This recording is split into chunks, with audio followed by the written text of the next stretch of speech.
What's good, everybody? Welcome into another episode of Get Defensive Sports Network's I-80 football show. As always, I'm your host, Jordan. I'm here with my co-host, Dante. What's up, man? How's it going? How you doing? I'm all right. I'm chilling. Uh, can't complain. As we said before we started, got on here, the weather was great today, Yeah, it's a nice day. which especially here has not been the case. And I'm like, man, it's June, middle of June at this point, and the weather hasn't been summering yet. So, uh, definitely, try to enjoy that. But I'm all right. How you feeling? I'm doing all right, man. Been chilling. I'm doing all right. We love to see it. I feel like our last episode, we were like, yeah, we're going to be on here every week. We're going to be consistent. And then we missed a week. But you know what? It wouldn't be Now us we if we can didn't. say firmly we're not going to miss any more weeks. There's going to be a week or two that we're going to have to pre-record. But, Mm-hmm. we're getting, it's the middle of June, which means the preview magazines are about to come out, which means our preview season is about to start. I just planned our preview season as far as when the episodes are going to drop and everything like that. And as always, it works perfectly up to the season. I think we're going to do four. Our preview is really 5 episodes. For those of you who are new, we have one episode where we just sort of do big questions, and then we do 4 episodes where we break down each team. And I want to emphasize each team because there are not that many podcasts, if any, who talk about every single team in the Big Ten the way that we do. We preview every single team, and then it just comes up perfectly where we preview week one. So we're almost in the swing of things. We are maybe a month or so out from preview season. But yeah, I'm about to start looking at Barnes and Noble for the magazines. One of the other magazines that I get and share should be releasing soon. So like it's almost here. We do still have to deal with the dead month of July as we're in the middle of the NBA finals. So there's going to be a month where there's nothing on but like women's basketball, which and baseball, because hockey would be over and basketball would be over. But we get through it, and you will get through it by listening to this podcast. So We'll guide you through it because again, as this is it's pretty much a road show. So yeah, as we always do. All right, so to start with our traffic update, and because I mentioned it, the NBA finals are happening. yep, We I'm are actually two loaded up right games. now. Yeah, I do too. We are 2 games in. The third game is happening literally as we are recording. Um, how do you feel about the first? I mean, because we haven't talked about it at all. How do you feel about the matchup? How do you feel about the first 2 games? Any thoughts about what's going to happen So next? I didn't see the first game. I knew it was on and just continued to forget to like turn the game on. So I missed the first game, but the blowout. What was it? A 15-point lead. Indiana got one of them every series so far, like one or two of those games every series. Um, and then what was it? Just a complete kind of dominance through and through, wire to wire for OKC. The matchup is actually interesting. At least from my perspective, I've seen a lot of people say. Matter of fact, I've seen your other co-host say that, or may have thought that, or maybe it was you. I'm not sure. I didn't watch the whole thing, but thinks that OKC is too young to be in the That finals. was my other co-host. That was your other co-host, yeah. Um, the thing about that like I don't like is at what point do you like you have to get there at some point, right? Yeah, Like it has to start at some point. And I saw somebody that said that like she had said they were young. The first OKC team was young and they made it to the finals. Um, Kobe and Shaq. Kobe was young. LeBron James wasn't that old when he went to his first. Actually, LeBron James was very young when he went to his first finals. yeah, it was year 4. Yeah, So right, 20. He started yeah. in 2000. The Golden State Warriors were very young. No one, again, a lot of people forget that no one expected the 2015 Warriors to win the championship, let alone to be there, let alone win it. Right. So it usually happens like this. And the thing is that this is a young this is a young players league.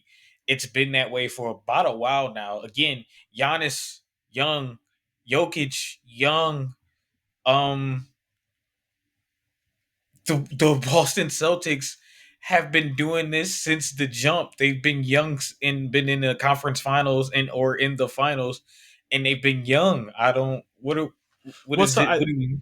I think and this again, it's not my point, but I think the point wasn't so much like young to be there, more so young to win it, and that like some of I the don't teams that understand you it. mentioned lost the first one. Like LeBron got bounced.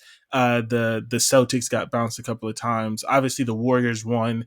Won't do revisionist history, but there's the conversation that some people will have, which I will not have because I do not believe in discrediting championships. About like all the injuries on the Cavs, OKC lost. So I think it's so much like you get the Mavs were technically young last year and they lost going up against the Celtics who had been there multiple times. So They've had one. I think it was more of the That was their second conversation. time there. That was only their second time there to the finals last year. Yeah, no, I mean, yeah. Yeah, Again, like I said, not my point. But I think the thought is so much not that it's like a lot of times when these young teams get there, they don't win the first time. They get there again, or I mean, some don't get back, but typically they have to but get back my and they thing, win that second time. my and that's fair. But my thing is that two or three teams are all in the league right now Yeah.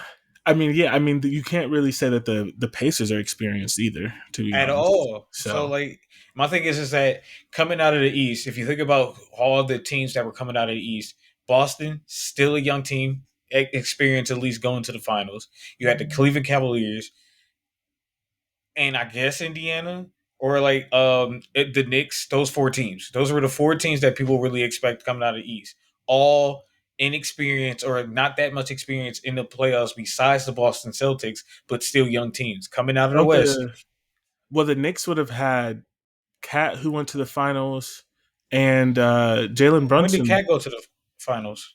last year with the oh no, Minnesota lost in in the Western Conference Championship. Never mind. Yeah, Uh, Jalen Brunson went to the finals or no? no, no. Yeah, well, I don't know. Yeah, no. Well, one of them things. And I mean, my thing is that I get it. They haven't had that much, I guess, playoff experience, or at least this is their first finals experience. They are historically one of the greatest defensive teams we've ever seen, and they can score. Um, and again, and then you just said it. Like at this point, that argument means nothing because Somebody got to win. the Pacers is even less experienced. Yeah. Have we? Well, are they less experienced? They At have least Pascal. their best player is. I mean, Well, yeah. Pascal's a champion. That's fair. And then Who? Turner is a vet. So, Luau Dort has made a small runner. Am I tripping? huh? Did Luau Dort get to the finals? Who has he played on? No, He played on. just the Thunder. No. He got traded. Didn't he play? Dort? No, Dort's always been on the Thunder, I believe. Mm, I feel like no, because the Thunder weren't in the 2020 finals, right? I feel like he No, was on a that was team the that Lakers. played the late. No. Sorry, that's not what I meant. They Mhm. weren't. They didn't go deep in that playoffs. Wasn't Luau Dort in that playoffs? Didn't he play against the Lakers with somebody? Was he on like when Houston was making a run, or uh, I think he was on Houston. Didn't Houston make like a small run for like a half a second, then they traded everybody away? I could be making this up. Uh, I remember like when his name came up, it was because he had like a really good defensive effort for a team that went further than they thought they were going to, and then he ended up getting traded or went to the NBA Thunder. career history, Oklahoma City Thunder. Oh, all right. Yeah. Did the He Oklahoma City never Thunder played. make a run that I'm not remembering, or I'm just making this up? I don't think so. I don't know about back then. Hmm. Might have. Oh wait, yeah. Because that was with Chris Paul, I think. Okay, so it was still the Thunder, but it was when they had Yeah, that. It was before, yeah, because they sort of went up right. and down. That makes sense. Yeah, no, I mean, eventually someone has to win, and I like it because it's forcing the NBA to finally try to focus And on Shea the was young on that team stars. as well. Yeah, yeah, yeah. Okay, that's right. That's right. That's right. Mhm. I knew I remembered the name. Like So I they knew I have playoff remembered. experience. So like that's why Yeah, it's like even then like they're fine. This is yeah. a dynasty has to start at some point. And again, Lakers dynasty, they are very young. So is that who you got then? Is that why you're making the Yeah, point? You got the Thunder. yeah. I'm going with the Thunder. The Thunder is just a better team all around, regardless, especially defensively, and that's what truly is important, especially in the finals. Like Yeah, defensively yeah. I is the think most. the I think the other thing for me too is just that like, and we sort of saw in game two that like, and I made the point in the last podcast on Power Two that I don't like the Stephen A. sports media thing where it's like Tyrese Halliburton's not a superstar, because my thing is it's fine to not be a superstar. Like we got to get Yeah, out of the media where it's superstar and nothing.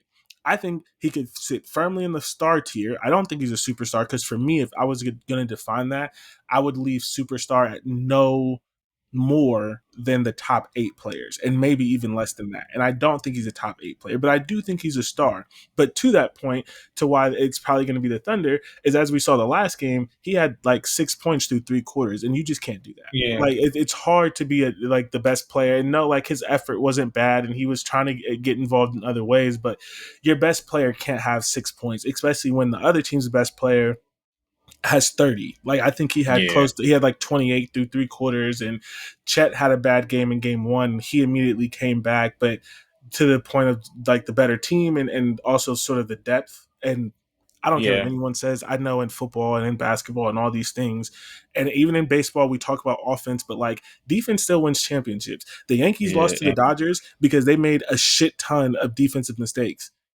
The Yankees put up points in the World Series, but they lost that on defense. And nobody even really thinks about defense in baseball, right? Like in football, the Eagles won the last Super Bowl off the back of their defense. Like I know we get sort of stuck in this thought with offense, but I still believe it is true that defense wins championships. And to your point, like you said, the Thunder have a historic defense, and I mean they were able to hold someone who I do think is firmly a star to 6 points through three quarters, and I don't Yeah, know who like finished with, but it didn't matter. Tyrese Halliburton is legit. He's a star, not a superstar, and he doesn't have to be. Right? Again, um, Jason Kidd wasn't a superstar, but household name, Yeah. legitimately, and not a superstar. And my thing is, it's like being a superstar doesn't always mean anything. Mm-mm. At one point, Vince Carter was probably seen as a superstar for a You second hate there. Vince Carter, not like It's not hate that I hater, but hate. Like like it's just like he, he's just a good example for a lot of stuff. yeah. Like again, I don't think Reggie Miller was ever a superstar, but I Hall of mean, Famer, yeah. unfortunately, and Did you and say is known. unfortunately? Yes, I did. Like, cause he really shouldn't be, but it is what it is.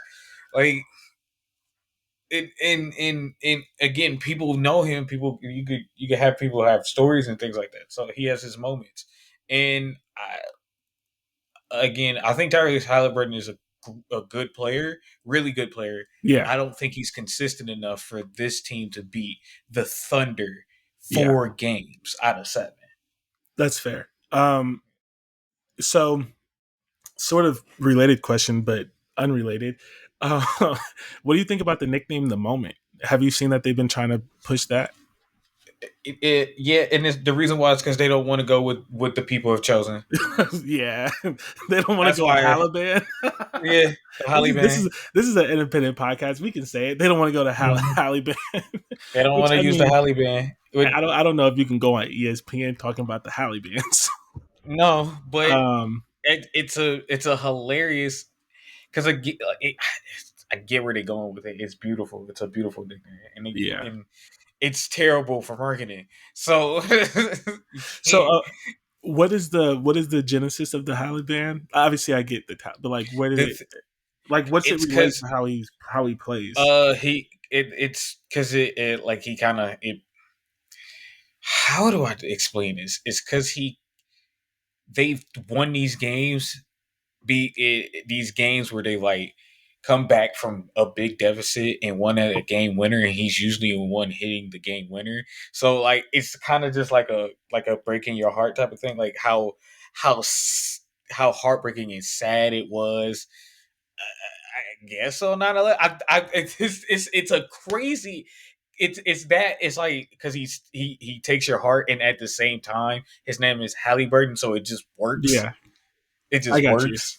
Yeah. No, that makes sense. The thing that I was sort of thinking, like as you were talking, and just in general, is also like uh they were technically right, like a small force that you expected to kind of sort of get blown out the water, and they put numbers on the board, and I'll just leave it at that. They put they put some numbers on the board that people didn't Yeah. expect. So I Yeah. So that it's that just makes sense. No, yeah, but the moment. I mean, I don't hate the moment. It does. It's a little forced though, it and the is a little people are not, forced. like they're going to do it whatever they want to, but the people are going to do Of that. Also, course. I don't. Where did the moment come from? Because like you can't give yourself a nickname, and He so didn't do it. He definitely right, didn't do right. it. I know, but like I guess my question with that, and not that we can have an answer, is it like how some nicknames come where like one of the TV analysts or something like just said it when talking about him, or was somebody in the media room like, nah, we We got to do something we gotta about do this. something. We gotta We ideas, got to do stat, something. like Hurry up. We yeah, need something because and that's sort of Halle how Berry's catching on. they Yeah. have you heard the moment? Like, have you do you want And to I you and want to try I'm that mad at out? the moment because it fits. It does fit. Yeah, He rises to the occasion. He feels like he's built for the moment, but unfortunately, yeah. It may have already been decided. yeah. Yeah, I And was it's not like he came out and was like, "Don't call me that." Like, right. Yeah, I mean, like, yeah. I Yeah, I was rooting. I was and am rooting for the Pacers just because like Indianapolis needs something good to happen. Um, and I'm not a Pacers fan, but I'm a Colts fan, and it's like the Colts have sucked. The owner died. Like like they could have some. And for me, it's just like you just pick a team. Like, but like yeah, the Thunder are probably always gonna win. But that I was and am rooting for the Pacers just because that's the closest tie I have to either of them is that I'm a Colts fan and they're both from the city of Indianapolis. Um, yeah, and I mean, they need something good to happen for them, right? And hopefully the Colts hear my cries and we go 4-13 and get a quarterback in next year's draft. But until then, at least they have basketball. Which it's Indiana. They should always have basketball. Like they are the Hoosier state. Like they are the basketball state that hasn't really yeah. lived up to the billing, right? You know what I'm saying? So I would have to say both Indiana and New York because those both cities feel like they the like basketball meccas who haven't, yeah. So I and mean, they like, haven't really lived up to it for a yeah. while. So I mean, I yeah, know you can't always control it, right? And especially when you get to the NBA, but like you think of some of the players who come from those states, and then even the Knicks and things have, or I guess you can also kind of count the Nets, but I think New Yorkers still think the Nets live in New Jersey.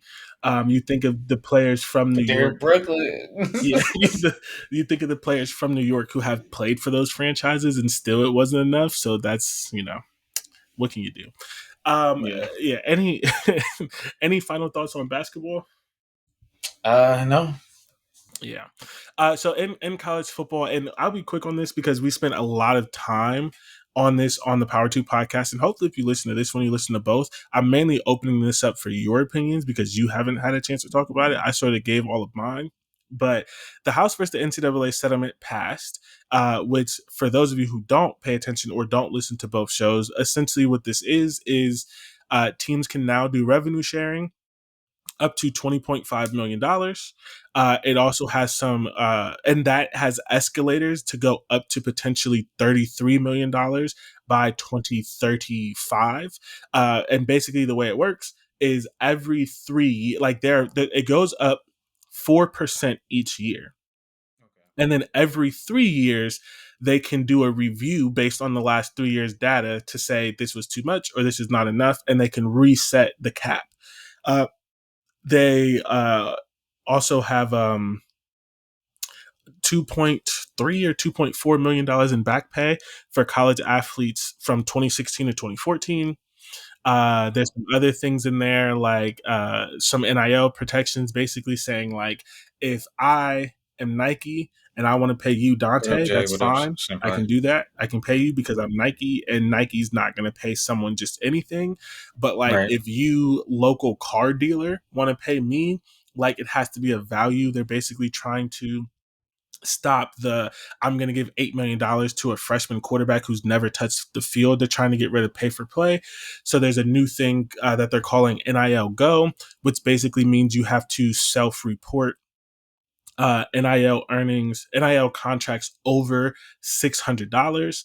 They go through NIL Go, and essentially, somehow, this company called Deloitte, which is a big accounting firm, they're supposed to set up a sort of wage scale. That's not the right word, but they're supposed to, like, the deal is supposed to be I'm not saying this right, but it's fair. Thank you. Fair, saying thank you to myself, Jesus Christ.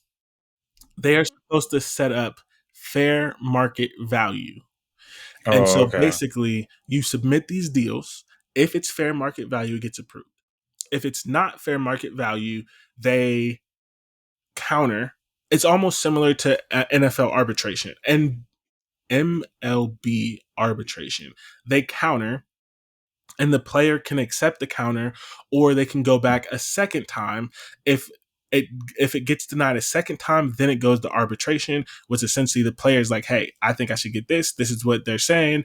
Deloitte is saying that it's not fair market value. An independent arbitrator will determine which figure is capable. And then they also have some things in place to make sure that you don't go over the cap. They don't care how you pay it, but you can't go over the cap.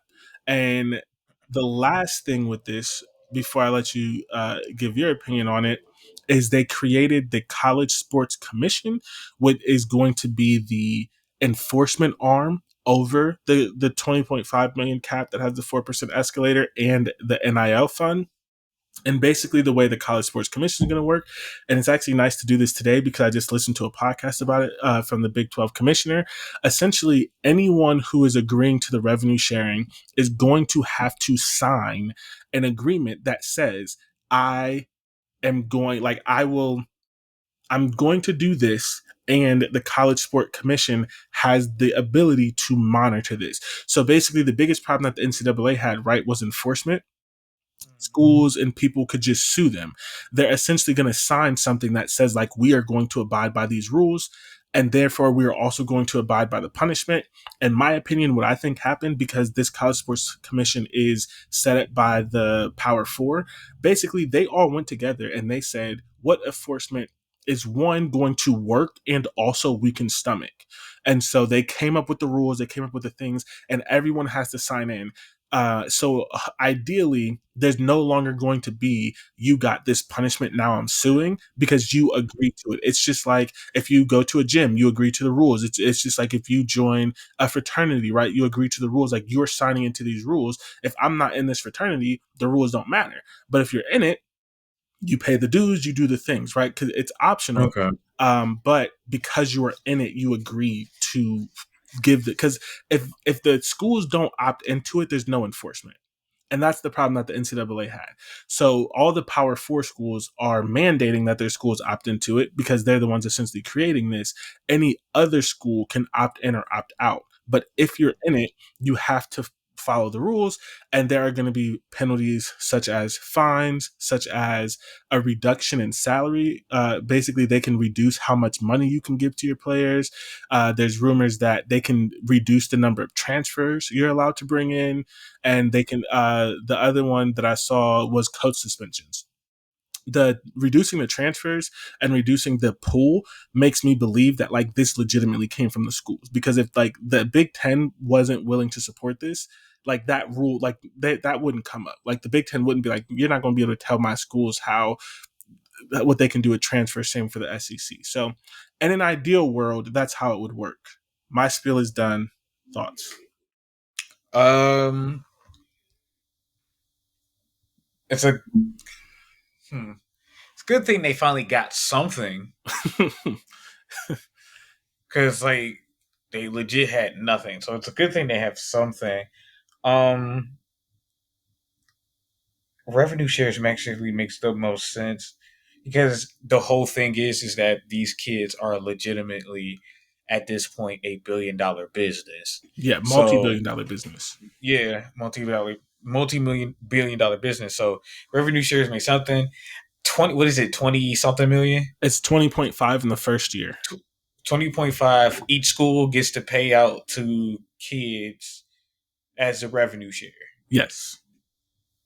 That's hilariously low, but in a way, because I think because again, $1 billion, but fair enough. Um, So the thing with that is like but it's low for certain schools because like for yeah, example, I don't think Kent State can pay that. yeah, no, of course, But no, I like get you that. know, That but makes like sense. Ohio State, like come on, they can pay more than that. So, Yeah, it's kind of it's trying to find the balance balance. No, I of get it. Yeah, anyone no, who wants to can do it. right. No, that makes the most sense. That does make sense.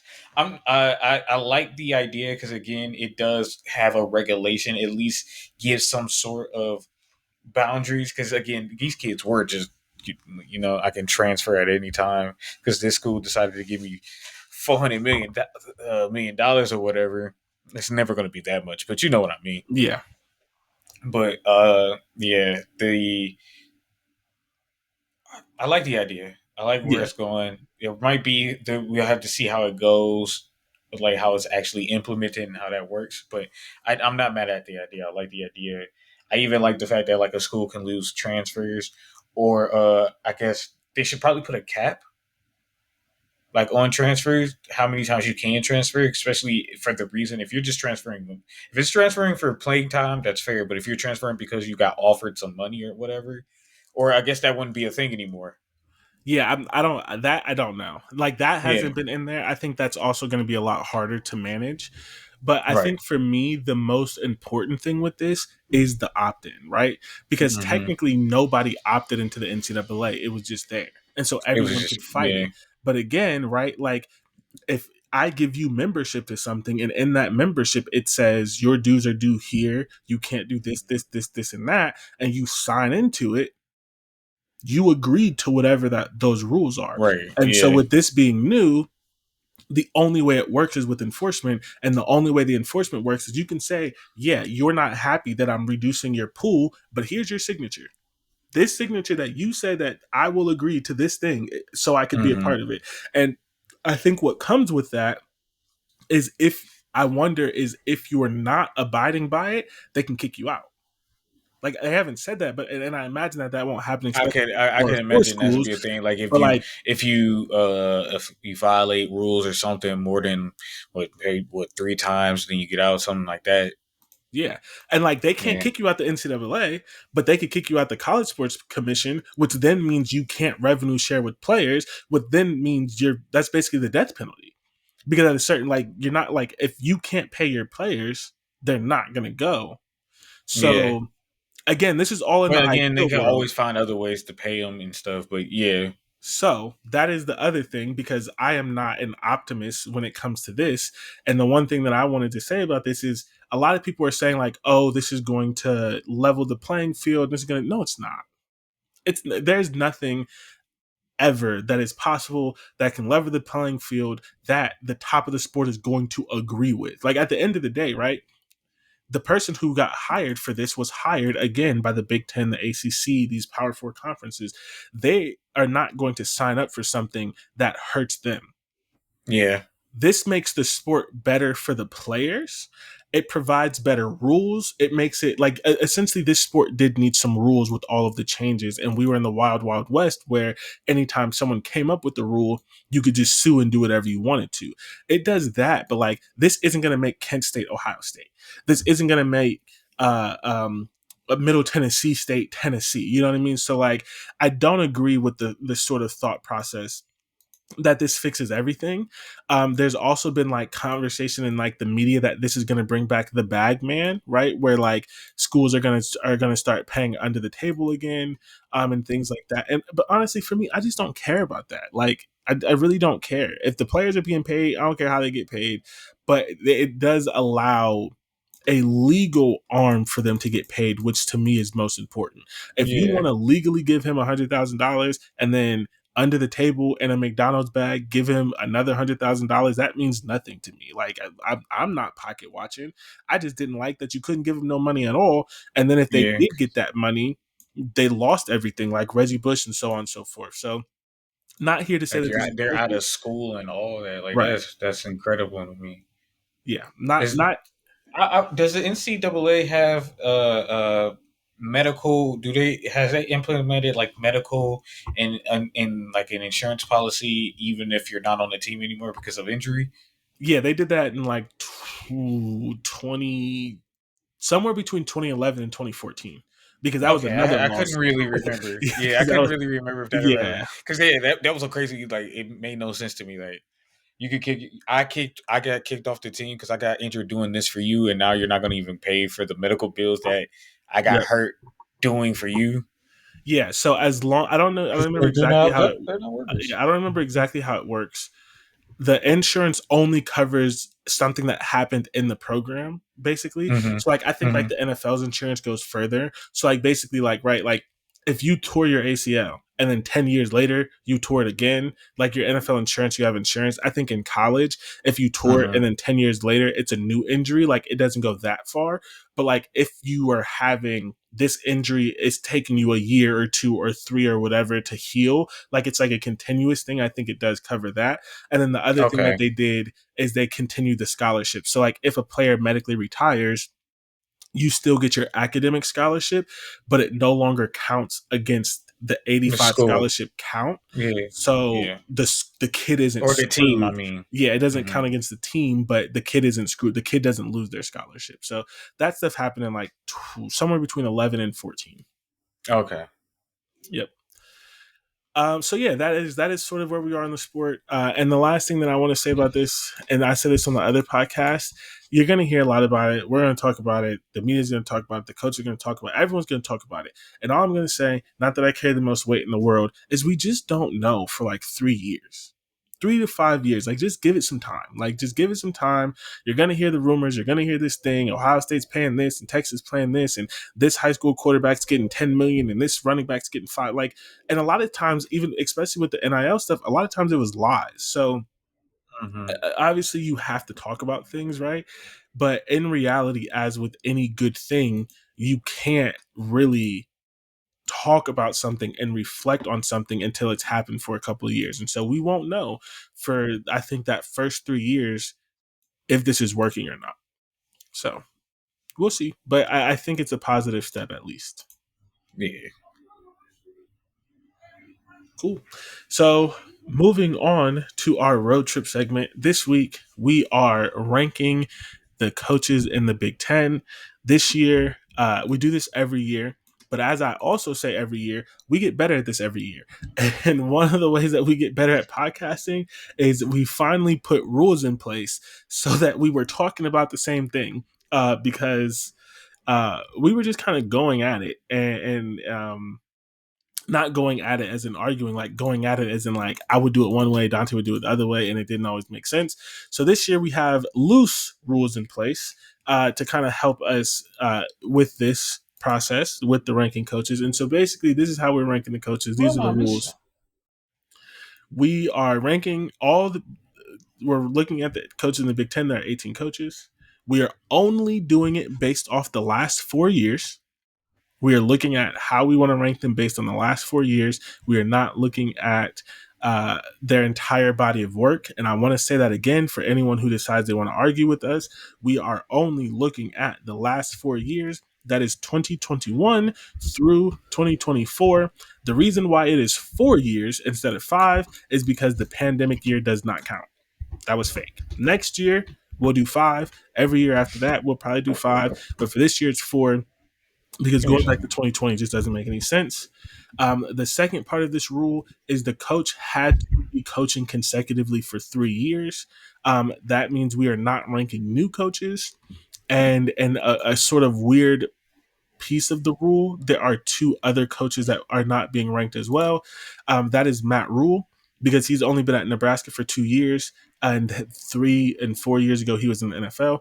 And again, this ranking is not that they have to be at their current school for 3 years. They just had to have coached for 3 years in the last four. So there are Oh, some coaches who coached at other places, but they've been coaching consecutively. um, Barry Odom, for example, has more than 3 years coaching, but he's only been coaching as a head coach for 2 years, because before that, he was a offensive coordinator or a defensive coordinator. So he doesn't count. Matt Rule doesn't count. He has more than 3 years coaching experience, but 3 years ago and 4 years ago, he was in the NFL. And then the other coaches, and sorry, that is Barry Odom, the coach at Purdue, in case you didn't know that, because I had to Google that today. That is Matt Rule, the coach at Nebraska. And then the other three coaches that we are not ranking are just because they haven't coached for 3 years total. And that is Sharon Moore at Michigan, who only has 1 year, David Braun at Northwestern, who has 2 years, and Deshaun Foster at UCLA, who only has 1 year. So there's 18 teams, 18 coaches. We are ranking 13 out of the 18 because five of them did not meet the criteria of having coached at least 3 years in the last four, so that we could look at that and talk about it. So, for the sake of the oh, people, did you do something wrong? I missed one. Uh, I for the missed two actually, but okay. it's okay. So, for the sake of the people, while Dante finishes his list, we are Oh, you're ranking not. We're good. We're good. 13 coaches. The coaches that we are ranking, and I'm doing this in order of the school.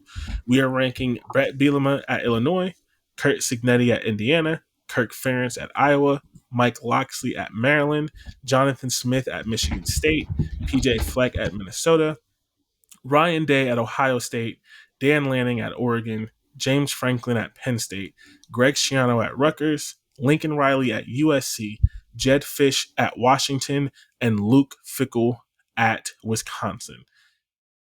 Lastly, Sharon Moore at Michigan again did not meet the requirements. Matt Rule at Nebraska did not meet the requirements. David Braun at Northwestern did not meet the requirements. Barry Odom at Purdue did not meet the requirements. And Deshaun Foster at UCLA did not meet the requirements. I am not going to waste my time ranking new coaches or coaches that were in the NFL. Yeah. All right, then. So we're going to start top to bottom. We're going to start bottom to top. I don't know what I'm talking about. We're going to start bottom to top. Um, There are 13 coaches. Let's do this in groups of, let's see. Yeah, let's do this in groups of three. And then when we get to our last one, it'll just be one coach at the top. So let's do Okay. our bottom three. Do you want to go first? Sure. I'll go first. My what was I saying? My bottom coach is Mike Locksley. I think, truthfully, maybe besides no, because I think even I might want to switch that, but no. I think any of these coaches would probably have done just a bit better with the talent he's had, especially over the past couple years. Um, I feel like Maryland is underperformed in a way, and just a bit. And then out of all these coaches, I do think he's legit probably the worst one out of all of them. Who are your next two? Do your Next, bottom three, oh, yeah. all three. Oh, then it's Jonathan Smith, still new, but I think so compared to everybody else, it's he still has some time to grow, and I think he's going to become a better move up the ranks as the time goes by if he's still at Washington, especially going off of last season. I think Washington overperformed. Uh, Jonathan Smith is uh, Michigan State.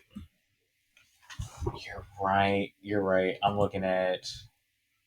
I had just put him down. That's why. Okay, Jonathan Smith, Michigan State. I still don't know much.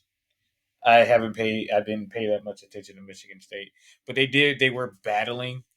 They were a team that didn't that were in a good amount of those games. I think they gave what's the name a scare, right? Did they give They, Michigan a scare? they gave a Or couple they? of teams a scare, and then their quarterback Yeah, kept throwing turnover interceptions. yeah, yeah. So yeah, Jonathan Smith and then Greg Schiano. I think I think Greg Schiano. Sorry, got to make sure I get this right. Rutgers could be better.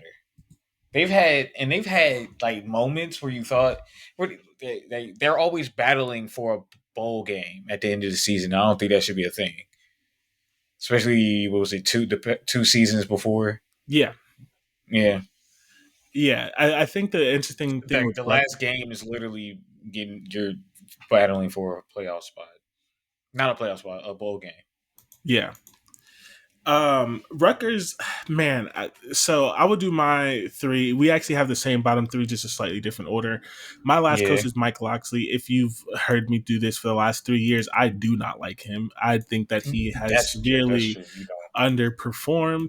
The one thing that I will give him credit is he's a good recruiter, but I'm sorry. How hard is it to be a recruiter in the state of Maryland with all of that talent?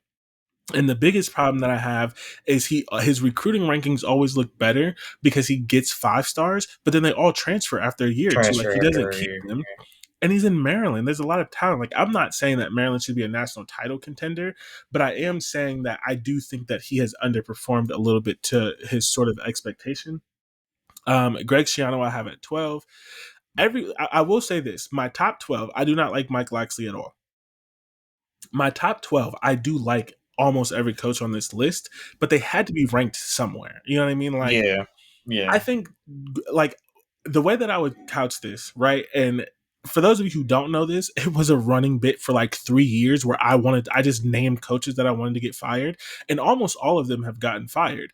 So the thing is, when you look at my top 12, I don't really want any of these coaches fired. Some of them are new. I think they're good. I think the depth of the conference is better, and it shows yes. to the Big Ten listening to our podcast, listening to me, and firing coaches. And so there are good coaches now, but they still do have to be ranked. I really like Greg Schiano. I think Greg Schiano is the best coach that Rutgers has had. I plan on You going to know, multiple Rutgers games this year. Rutgers is a hard job, but at the same time, I do think he has mildly underperformed in that last year, like you were getting at, last year was a struggle for them to get to a bowl game, and that shouldn't have happened. They started it out pretty shouldn't have good, happened. and then they got upset by UCLA, and then they lose like 3 games in the middle to where they had to fight at the end. And I do think as a head coach, you have to, take ownership for all parts of your team, and he refuses to find a good quarterback. So I like Greg Schiano. 12 is not so much indicative saying I think he's a bad coach, but I do think 12 is a fair ranking compared to the other coaches. And then the last one I have is Jonathan Smith, who again is a coach that I really like. I do genuinely believe he's going to turn Michigan State around. It may not be this year, it Yeah, may be next year, but he won 10 games at freaking Oregon State. There's not a lot of teams that can do that. I maybe could even had him higher, but some of the coaches ahead of him have basically just also done the same thing.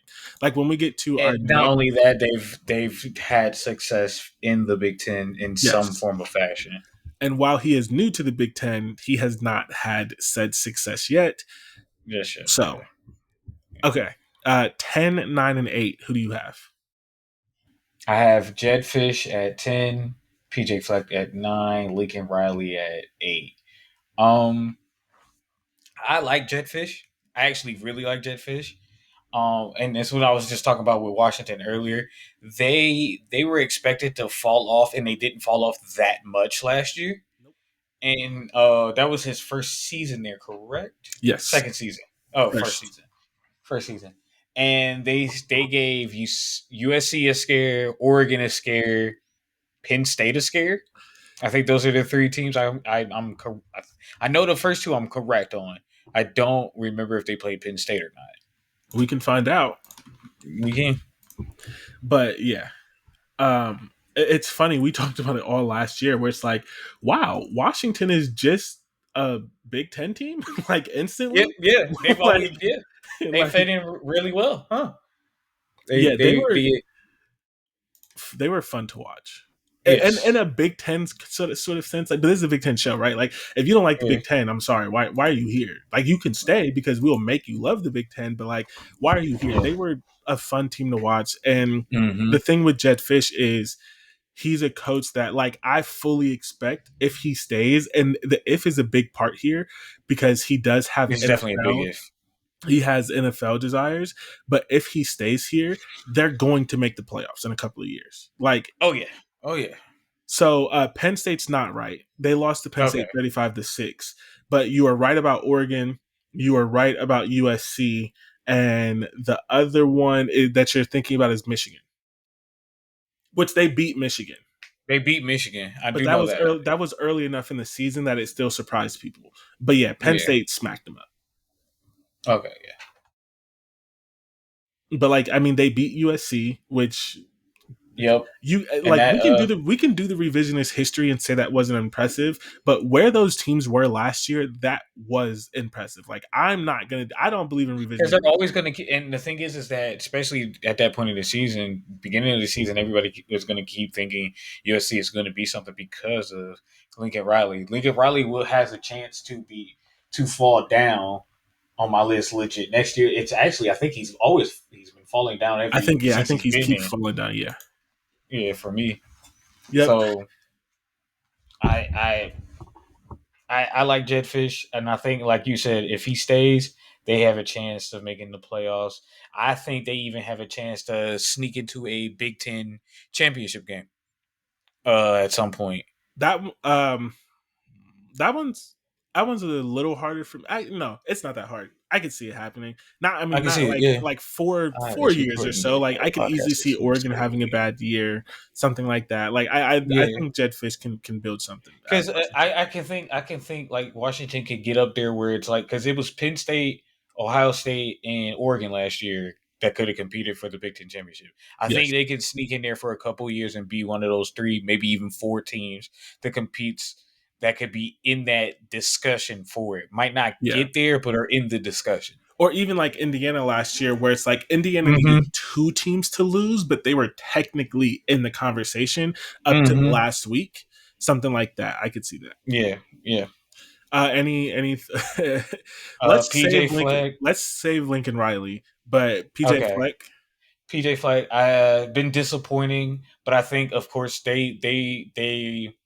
they've lost people to what is it, Injury like transfer every injuries. single They've year. always had it. Yeah, that's mostly the problem that's happened with Minnesota. But I also don't think they recruit well through the transfer portal and things like that. I think they should have been able to build off that momentum they had going a couple years ago to be able to continue that momentum. So that's why PJ Fleck is low on the list. Still like him as a coach. I still like Minnesota, but till they get new trainers or something, I don't know. Yeah, for like 3 years straight, it was like the best player on the team is injured out for the season. It's like, Yeah, what is going on? Like, like what's going on? yeah. So my 10, 9, and 8. So the first two are the same. The last one is not. I have PJ Fleck at 10, Jed Fish at 9, and Luke Fickell at 8. PJ Okay. Fleck, man, I like PJ Fleck again, and I'm going to keep saying this until we get higher up the list. This is not an indication that I think that he's a bad coach. There are just better coaches than him. I do not think there are many coaches who could do what he did at Minnesota, but at the same time, we do have to be honest that he did not win the Big Ten West. And I'm sorry, but Purdue won the Big Ten West. Like, I know we're not in there Yes. anymore, but like Purdue did win the Big Ten West, and there were 2 or 3 years where they could have done it, and then they lost a game to Iowa or they lost a game to Wisconsin. They went 11. They had 11 wins one year, and it's just sort of like part of being a great coach is getting over the hump. Right. And so why I don't have him over some of the other coaches is while not in the Big Ten, they did get over the hump. Right.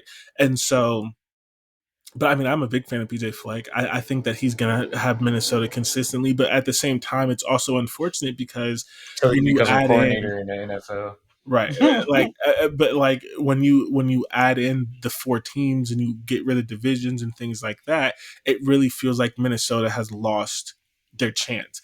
Could Minnesota make a playoff once in a 10-year span? I'm sure they could get up there. They won 11 games once, but I do think it's going to be harder. And Yeah, it's now gonna they're be going to harder sit now. much more closely to the 6 to 8 wins, and they did not capitalize in those Off last of couple that, of years like off they that should have. momentum. Yeah.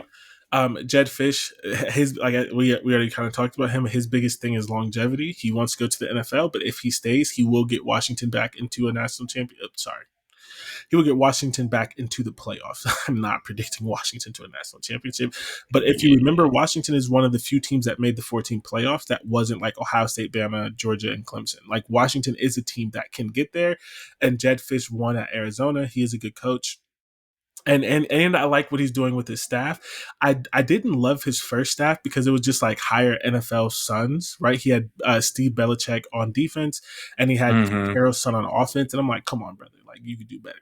But both of them left as sort of to be expected, and maybe he did that just to be like, hey, we have NFL people like their dads, come here. And then he hired Ryan Walters, which is a fucking steal. Like I'm like we're going to save our preview stuff, but Ryan Walters as a defensive coordinator is one of the best.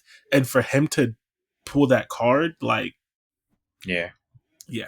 And It's a then good Luke one. Fickell, man, I hated putting Luke Fickell at 8. Luke Fickell is a great coach. I mean, Luke Fickell is the only coach and will be the only coach ever to take a G5 team to the 14 playoff. He had Cincinnati in the 14 playoff. He won. He went undefeated, I believe. He won 11 games 2 or 3 times at Cincinnati, but then he just went to Wisconsin and sucked. And in relation to some of the people higher than him, I just think that they've done more and they've hit a higher ceiling. And eventually, right, you just kind of have to say that what he's done at Wisconsin does count. And maybe it's unfortunate, but he could be one of those coaches that we've seen other places, one of them being Tom Herman. We've actually seen this a couple of times with Ohio State assistant coaches where they just do better at a smaller level. And then when they get that bigger job, that power conference job, it just doesn't work. I hope that doesn't happen for him, but right now I think 8 is fitting based on what we've seen of him at Wisconsin, which has been gross. So That's funny. we're we're gonna save Lincoln Riley because he's in my next batch, and I want to talk about him at the same time. Where are we at? Okay. Who is your 7, 6, and 5? 7 Luke Fickle, France at 6, and Brett Bielema at 5. So, like you said with Luke Fickle, I think Luke Fickle is a really good coach. It has been a little underwhelming at Wisconsin, but I do think injuries have played a part with that as well. For Wisconsin, they've had quarterback and running back injuries that do not help in the long run.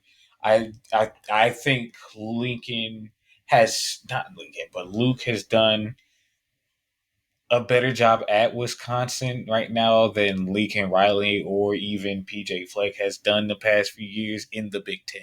So, like, I would say Luke Fickle's done a little, just a little bit, because especially for I know we're going to get to Lincoln Riley, but for me, Lincoln Riley, the the whole problem is that he's had such high expectations and have not lived up to them, and that's why he's lower on my list because of again Heisman quarterback won 7 games, 7 to 8 games, whatever that was that season, Yeah.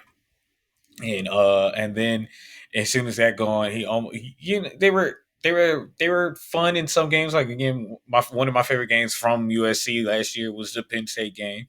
That was one of the fun ones to watch from them. But even then, it was like one of the way it was put up for USC. It should have been USC, Oregon, Penn State, Ohio State type of stuff, or when it was and then Michigan and all of them right underneath. But like the way they talked about how USC was going to come in here with into the Big Ten, they'd be one of those 4 teams, and they're not even close. Like they weren't. Indiana was a better team. And so and I think Luke Fickle's done better. I think he's more of a Big Ten coach, and I think he'll do better in the Big Ten.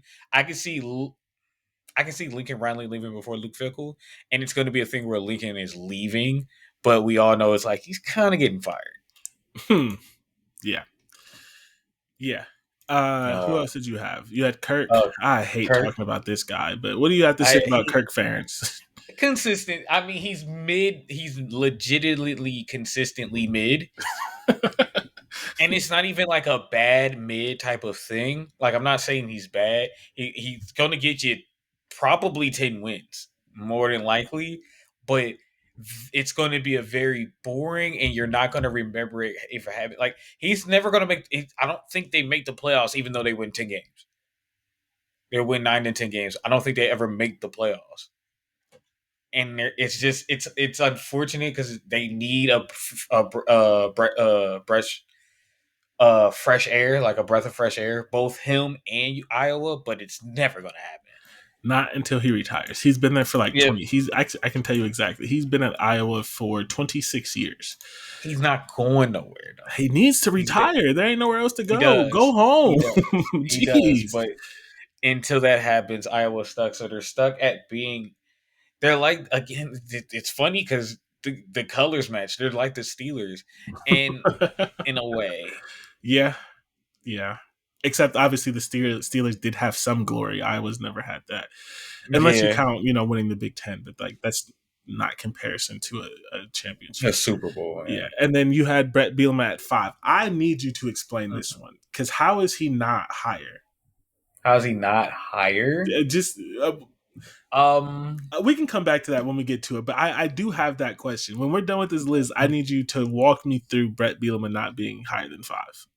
I can tell you now. But then you're gonna spoil the people ahead of him.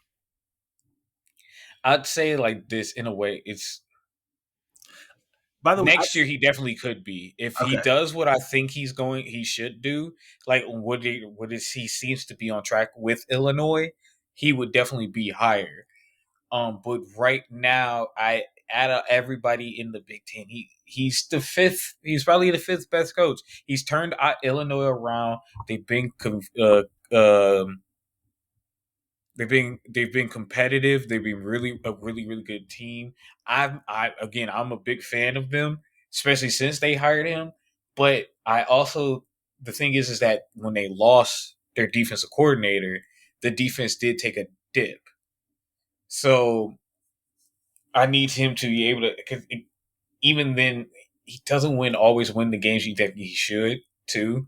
I think there's a few games last year which probably could have got them even maybe considered for a playoff spot or even a better bowl game that they should have won, but they didn't. If they do what I think they should do this upcoming season, he'll move up higher. That's fair. I say that like I Mhm. have him much higher. I don't, but I only have him one spot higher. So where are we at? My 7, 6, and 5. 7 I have Kirk Ferentz. 6 I have Lincoln Riley. 5 I have Dan Lanning. Kirk Ferentz, there's nothing to say about this. I do not like him at all, but he is a good coach. So 7, that's all I'm going to Like say about him. he's legit a good coach. He needs to Unfortunately, retire. he's a good enough coach. I Like mean, literally, that's what it is. He's a good enough coach, but it's also this hard thing where it's like maybe he has Iowa probably at their ceiling, but at the same time he doesn't because if he wasn't so stubborn, they could be better with how good their defense has been. Like he's and taken so and long to even like pretend to care about offense. Like think about what would happen if you gave Brett Bielema that defense. Like if Brett yeah. Bielema was the coach at Iowa for the last 5 years, how far would they have gone? Because legitimately, they've had a top 5 defense every year. They have Mm-hmm. players who are in the conversation for rookie of the year, like getting drafted in the first round. Like they are Yeah, yeah. awesome, It's and then it, it's and just this is like like the the one of the first offense. times where they literally went after a legitimate quarterback and like offensive talent to offset that defense. And we've been doing this what 4 or 5 years now. Yeah, well, and like literally one of our favorite players was Charlie Jones, right? He helped lead Purdue to their Big Ten championship. He came from Iowa. He was at Iowa for Yeah. 3 years, and they never threw him the ball. And then he goes to Purdue and he puts up like 1,500 yards, and it's just like, Mm-hmm. so you had this the whole time. So And just that has to weigh against him a little bit. So he's good enough where he can't be lower than really sort of 7, but he's made so many mistakes that like realistically you could argue for him to be a top 3, 4, or 5 coach, but his stubbornness and his just refusal to care on offense sort of knocks him down a little bit. Lincoln Riley, I have 6. So now we can have our Lincoln Riley conversation. I have Lincoln Riley at 6 simply because his highs are so high, and I'm also including his ability to recruit and things like that. Where it's just like I just couldn't put him under Kirk I Ferentz, can Lincoln give you Riley. The But only reason why I'll hold on, let you have I'm gonna that. throw you a lob. I'm gonna throw you a lob because we're gonna talk negatively Mm-mm. about him. But Okay. you could argue that he should be second or third, but he's a fucking loser who is soft and doesn't want to coach in the Big Ten. So it's like Lincoln. Like let's be honest, Lincoln Riley has multiple playoff appearances at IU. He has multiple Heisman winners. He has multiple number one picks. He should technically be higher in this list. He's 6 for me, and that's the highest I can put him. And he's lower for you, which now I want you to go through. And it's because he's scared to compete. And he, like you said, like how do you win 7, 8 games with the Heisman winner and the number one pick? Like, So the reason why I can't fully give you. You said he's a good recruiter. It's not that hard to recruit in California. but he was a better recruiter in Oklahoma, where it is And harder. that's the only thing I said halfway. Because he Yes, could recruit, he was able to recruit in Oklahoma. But now it's much easier because it's California and it's still USC. The second thing is that while, yes, he's a good coach and he has like multiple Heisman winners, he's always consistently, in my eyes, seemed to have kind of like mid to terrible defenses, which plagued him. Even if when he was in the making the playoff appearances and things like that, defenses always plagued him, and that's why I have to hold that against him, especially now where defense in the like because you went up in talent, technically, and you're in the Big Ten now. Defense is extremely important. It's one of the biggest things about the Big Ten. If you ain't got a defense, you're going to be terrible in this conference. And he still is stubborn enough. Like you're talking about Kurt. Lincoln Riley is the same way. yeah. So yes, but And USC's I would say, defense and my was thing is better this. than Iowa's offense, though. Like if we're doing that Yeah, comparison, that's fair, USC's but I will defense also was say, but much better than Iowa's offense. and the reason why, and that's true, and I think it's still extremely even more impressive that Kurt is able to win 9, 10, 11 games, mostly defense in the Big Ten. That is also fair. That's fair. That's fair.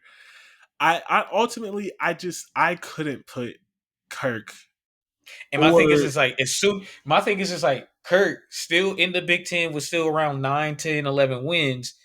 Lincoln Riley comes into the Big Ten, hasn't even seen 9 wins.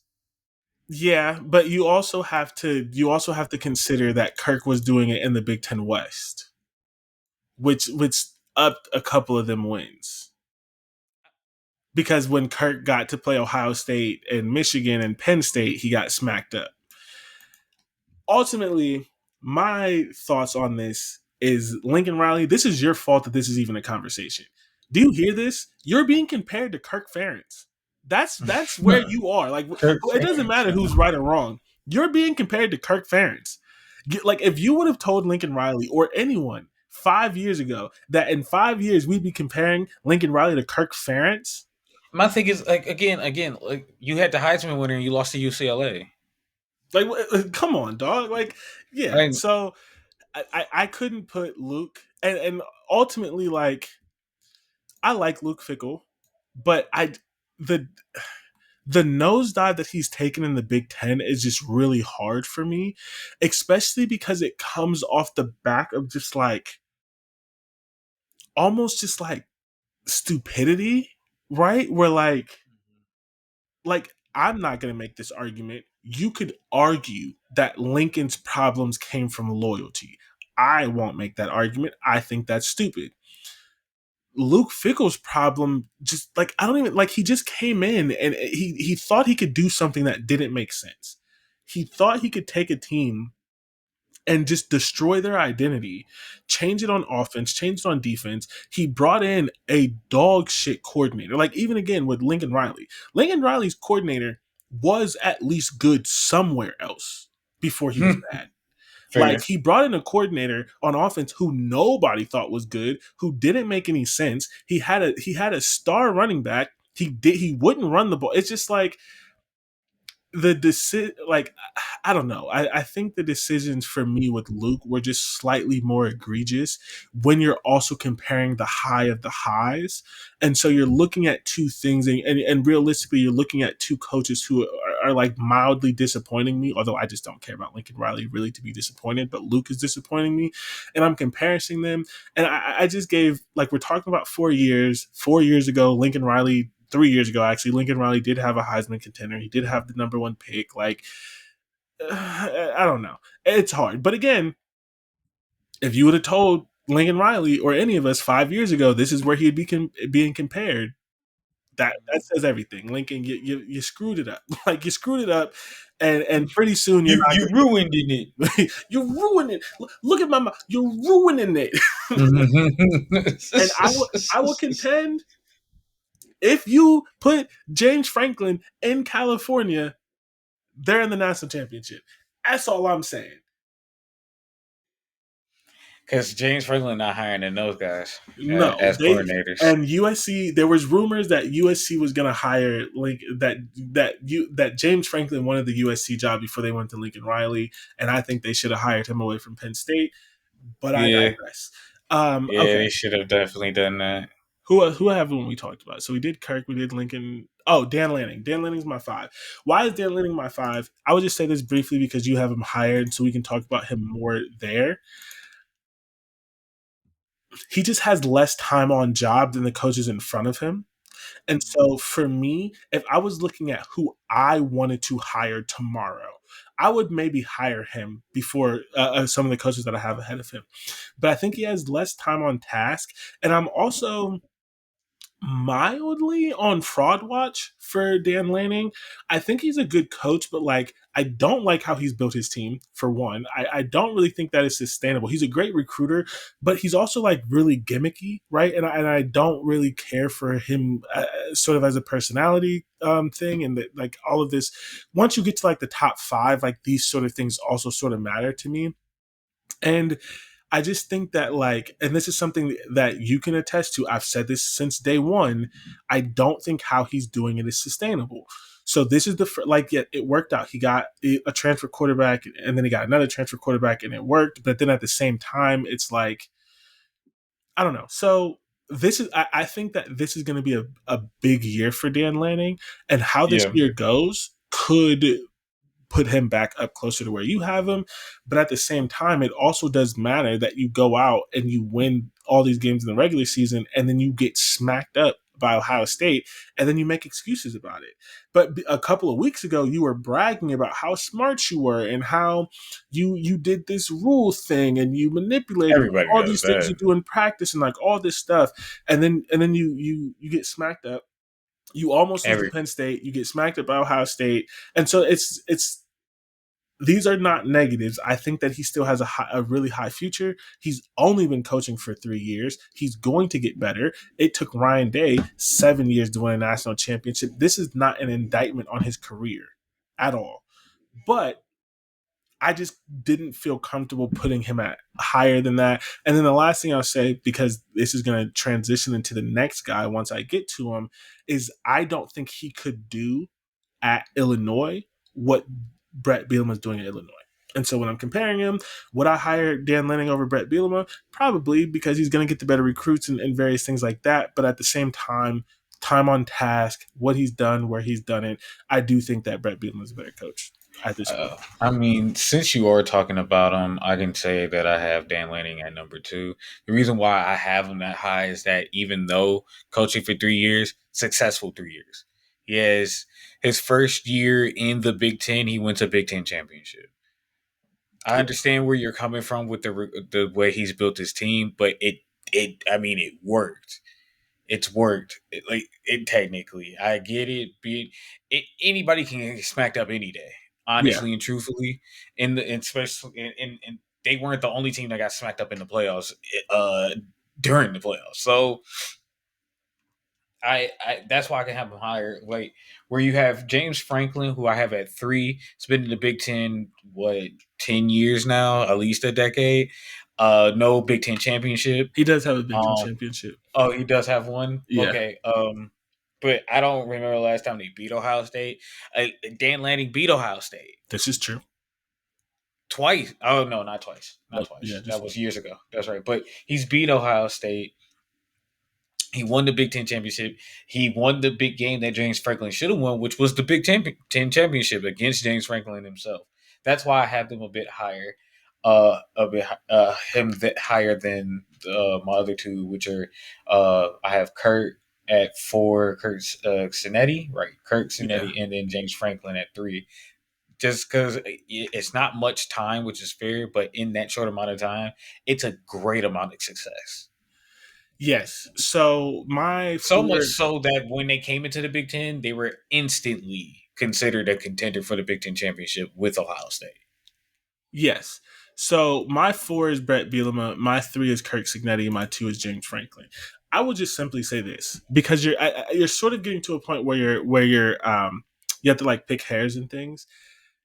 When you get to these sort of coaches, one thing that I try to consider, and it's made up, right? I'm saying it. There's no way to prove it.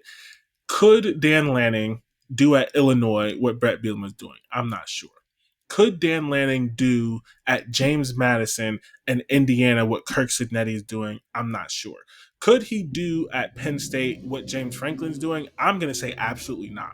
We don't. Like My you thing is also that we have don't to, know if Kirk Signetti can do this consistently at but it's Indiana. but for me it's not about consistent, right? Because you're right, you don't know. But for Kurt, it's also that he's won legitimately everywhere he's won. Mm-hmm. They've all been programs that didn't have like I you do just like with Ryan Day, right? You have to consider that he was given Ohio State, right? So like you don't know if Ryan Day can build a program. Dan Lanning was given Oregon. Like Oregon was ready to go. Like the only like Oregon was at this level already. He has raised it slightly, but the only reason Oregon hired Dan Lanning is because Mario Cristobal went home. Like he didn't get fired. They weren't letting him go. He's from Miami. His mother was sick and ended up dying within the year. And he played football at the University of Miami. Oregon wasn't looking for a coach. They were doing well. And so for me, that all, when you're looking at 3 years and you're kind of like nitpicking because that's what you're doing. I'm also considering that he was the majority up this year is going to be the first year that his roster is his. Just like for Ohio State, the first 3 years that was Urban Meyer's roster, and that weighed in. Like I'm not trying to do revisionist history. I'm not trying to do no fake stuff. Like Ryan Day had to create his own roster. Everyone has to do that. So I think he's still a great coach. But when we're looking at especially when it comes to James Franklin, because you could convince me to move him to three over Kurt and Brett Bielema. I can't put him over James Franklin. James Franklin has won at Vanderbilt. James Franklin has won at Penn State. Yes, he hasn't beat Ohio State. He hasn't beat Michigan to the level that you could say that he should. But then at the same time, everyone has said that Penn State is going to be the biggest beneficiary of the 12-team playoff, and he immediately makes it to the semifinal game and is one play away from beating Notre Dame. And the way that they played Ohio State, I was terrified that we were going to get Penn State in the national championship because I thought we were going to lose that game. And so That's fair. That's fair. you can convince me to put him at three over Kurt and Brett. I explained why I didn't, but I can't justify him over James Franklin when James Franklin has coached so long and at harder places because you do have to consider the Oregon of it all.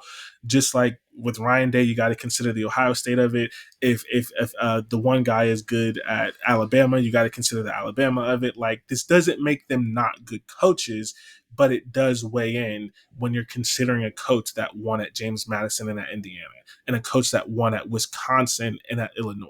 So that's how Dan Lanning gets to five. But I don't think that he's a bad coach. That's fair.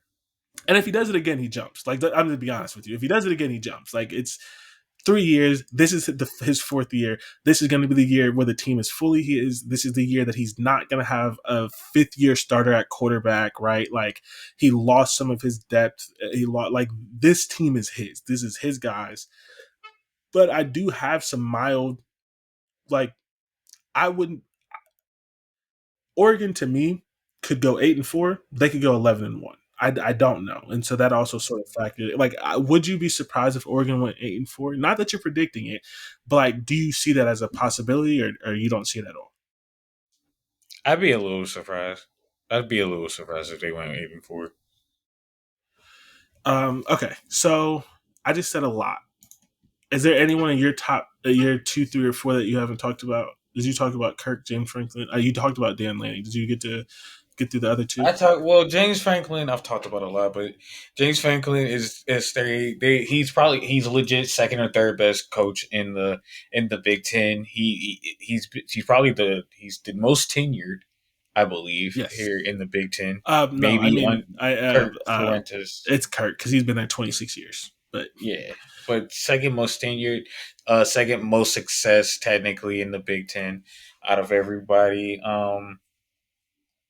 Real quick, guy far in the playoffs has won a Big Ten championship. It's been a while because I don't remember it. I think it was Um, 2016. It has been a while, but he does have one. he has one, and he's been consistently. He's had Penn State consistently in the talking sphere of those like big three teams of the Big Ten with Michigan, Ohio State, and Penn State. So James Franklin's resume speaks for itself, and then Kirk's and Eddie. You said he's won everywhere he's been. Well, see, I have to see if he can continue that here in the Big Ten because again, um, it could be like a Luke Fickell thing or even a Lincoln Riley thing, but I hope not. But Yeah. it's still there's still time. There's still much time, and even I probably should have thought about that for Dan Lanning as well. But the fact that he was able to win the Big Ten and they made the playoffs too. It's those three, at least those two, we'll have to see. But yeah, right. I can understand why you would put Dan Lanning behind James Franklin, and I get why you would say he couldn't be ahead of him. I get that. Yeah. So the thing that sort of put Kurt there, because like you said, you do have to you have to see it continue. Is I did give him credit for winning at James Madison for coming in at IU first year after IU had been bad, like legitimately bad for multiple years, winning there. Yeah, He won at lower levels, but also that turnaround is crazy. I sort of gave him a sort of vote of confidence for the fact that like I'm gonna keep saying it because it may end up being true. He may have the best quarterback in the Big Ten this year. Like you do have to see it, of course, but like the way he reloaded in the transfer portal, it's it may fall off, but I think he's building in a way that feels sustainable. But again, how long is sustainable, especially in this era of college football? I don't know. Like I really just don't know. Um, so for and truly Kurt and Brett over Dan is also sort of legacy picks because they've just been doing it for so much longer. Like That's Dan fair. just made the list. We said he had to coach for at least 3 years. He's legitimately only been coaching for 3 years. They've been 3 very successful years, but yeah, I mean, it's I have an affinity for Brett Bielema in Illinois. I respect what Kurt has done, and I am giving credit to the turnaround at how hard Indiana was. But like you said, 1 year and he could be number two, right? I do think it's going to be hard for him to unseat James Franklin. I do have a lot of respect. As much as I like to make fun of James Franklin, because come on, brother, you do need to finally win a big game. Like you do. But it is also commendable to win 10 or 11 games for 5 years straight. Like, yes, you're beating your head against the same thing, but how many other coaches It's, can win 10 or 11 games for 5 years straight at Penn State? it's still impressive. Yeah, Yeah. So, and that leaves our last one, Ryan Day. I don't think Ryan there's did any argument about Ryan Day. He's probably one of the best coaches in the sport. His only flaw, and it is a big flaw, do not hear me wrong. It is a big flaw as he just his ego. refuses to beat Michigan. God damn, he refuses to beat It's his Michigan. ego. He But gets in his own way, but outside I, of outside of his just straight up refusal to beat Michigan, he is almost the perfect coach in modern day football, and that he's a good recruiter. He's Mm-hmm. personable. He cares about his players and his Been in mental the play. health. He They've been in the seems to playoffs just yeah, about. he seems to be Yeah, this. human. He gets to the playoffs. He wins. His record is 70-10. He made the 14 playoff. Like he showed resiliency, bouncing back from losing to Michigan to win the national championship in what is, I think, inarguable the hardest championship because of who they had to play. Uh, like I mean, up until the last game, they were picked to lose all of them. Like we can say that they weren't, but they were picked to lose to Tennessee. They were definitely picked to lose to Oregon, and they were picked to lose to Texas. The only time that they were like people really thought they were going to win is when they got to Notre Dame, and so all of that matters. Ryan Day could fall. I don't think his spot is so secure that he's going to be here forever, right? You do still have to do it. You do have to beat Michigan, right? Eventually, but the national championship helps, especially when we're looking at the last 4 years. He's a consistent winner. Um,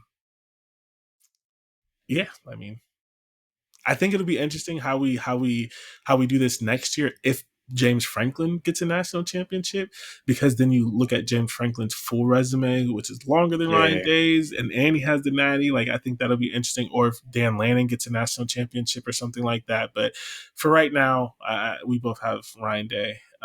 You have anything to add about the Buckeyes head coach? No, no, you said just about all there is to it for Ryan Day.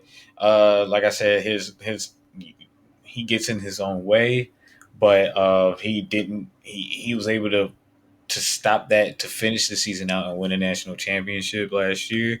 Um, but I will say you're right. He has a very good chance of falling. If he loses to Michigan again and James Franklin wins a national championship, I will be moving James Franklin up to number one.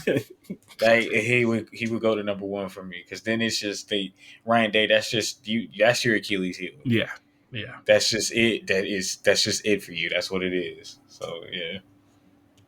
yeah. So, um, that is our coaches ranking. We'll be back next June to do it again. You can laugh at us and call us stupid. We don't care. But yeah, that's a coaches ranking. So the show's running a little long. Let's wrap it up by going to Yeah. our pit stop. As you all know, our pit stop is the time where we get to take a break, as you do when you're on a road trip. Stop and get gas, get a snack, use the bathroom, stretch, do whatever you have to do. This is our chance to sort of stretch it out and end the show before and talk about something that's not Big Ten related. Sometimes it's not even sports related. Mine is not sports related this week, and mine is relevant to like nobody that listens to this podcast, I imagine, but I could care less. Um, one of my favorite rappers, Sada Baby, dropped a new album. And it is fire. It's fire. Sada Baby is a rapper who like for like 3 years straight was in my Spotify Unwrapped. I want to be clear here. Mm-hmm. He is one of my favorite rappers. I did not say he is one of the best rappers. Do not go listen to Sada Baby on my recommendation and be like he's trash. You may think he's trash, especially if you like conscious rap. If your list of best rappers starts with Kendrick and J. Cole, I'm not telling you to listen to Sada Baby. I'm saying that I like Sada Baby. No, I think Sada Baby's a good like rapper, and those are like two of my favorite rappers too. Yeah, like I'm So I'm a fan, and his last album I didn't love as much, so I was just very excited to hear this one, and I was like, oh, he's back in that bag. yes. like he's back in that bag. It was a one album fall off. It's hard for all your albums to be great, but like he he's back in that. I was just excited to have it, especially because like, I didn't listen to Lil Wayne's album, but I heard how bad it was, and so it was just funny. Like I saw people talking about, yeah, I I cut off did that not Lil Wayne album listen. and put on Sada Baby for a palate cleanse, and that is the funniest thing I've ever. Like No palate cleanse is crazy. turning off I Lil Wayne to play Sada Baby's crazy. I have not listened to Lil Wayne's album either, but I did hear a snippet of the one The Crash elephant Bandicoot thing. beat. Yeah, yeah, the Crash Bandicoot beat. I the thing is that like the beat was so bad it made me listen to the words, which was worse. Yeah. Everybody's like, what happened to Lil Wayne? Drugs. What are you talking about? We've seen it. Drugs. Like, We watched it happen. We like we saw watched it it with our happen. eyes. Everyone's like, why did he get Each this? dread that fell out was a little bit of his talent. So I Not you said he was not you said he was dude in the Bible. His hair got cut out and he lost straight. only Oh, here first is where we can make a Bible joke about Lil Wayne. Only here. oh Only here. gosh. And they wanted him to perform at the Super Bowl. Hey, hey, I'm Jeez. glad they didn't. I'm glad they didn't pick him. It would have been completely stupid Yeah. to And pick to it is pick him. it is so it is so clear that he hasn't been a good rapper in years. And And I that's think my thing is just that if that's accepted, probably his music could probably be more palatable for me. But it's like people keep making me feel like that I gotta listen that I'm listening to Lil Wayne, and it's and no. then every time where he comes out with a song and I'm not listening to Lil Wayne, it's like yeah, it makes it flop even worse. Yeah. I also just feel Eh, like I know it's hard That because elephant. yeah. I know it's hard because you have to like if you didn't save money, you have to get money back. But rapping is truly a young man's game, right? It is. Even Ludacris, he dropped the album that was like, it wasn't this bad, but it was like, Luda, I don't know. Especially because so much, like, truthfully, so much of rapping comes with being in the culture. Sometimes it comes with the struggle. It comes with being around. Like, you get life by being with young artists and staying around and just being relevant. And if you're not relevant and or rapping in your tax bracket, it's bad. Eminem's not good Mhm. anymore. Like Eminem, like you can't struggle rap no more. What are you talking about? You're a grandfather. Like I'm sorry, you can't keep talking about how much you hate your mom. Like you can't, right? Lil Wayne, it's not working. Like Yeah, Jay Z almost never drops albums anymore, but when he does, he's rapping in his tax bracket. Like Jay Z's not, he's not constantly rapping about in the streets. He's talking about his $1 million fucking paintings and his daughter. Like that works sometimes. Like if Jay Z was still trying to rap like it was the '90s, it wouldn't work. Right, the only like there are they very would. few rappers who can still do the same thing. Like it still works for Gucci, but depending on who you ask, they don't like Gucci. And I think the best Gucci is when he's rapping with the 19-year-olds who get arrested as soon as they leave the studio because the youth helps. Like if you want to be older and rap, you need to kind of stay around the youth and the culture, or you need to rap to your tax bracket. You can't try to catch the magic of what made like this is not Hot Boys Lil Wayne. This is not the Carter 3 Lil Wayne. Like At all. it's fine to not age gracefully, but like you know who ages gracefully? Wow, now I just forgot. Paul Wall aged gracefully. But you know what Paul Wall hasn't done? He hasn't dropped the Rapped. album. Paul Wall, he gets on songs here and there from young Houston artists who want to pay respect. He drops a verse, and then that's it. Lil Wayne could probably give you a good verse, maybe an album.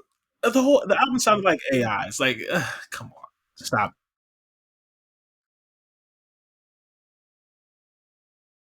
What? Okay, I'm done. I don't want to talk about this no more. I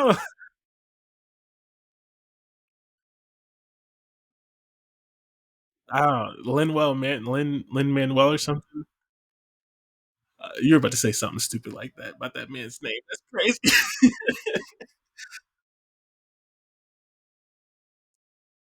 Yeah, that's crazy. All right, well, I'm done. I don't want to talk about that no more. All right, as always, thank you all for listening. You can catch the show on YouTube and on Instagram at Get Defensive Sports Network. You can find it on TikTok at GD Sports Network, and we will catch you next week.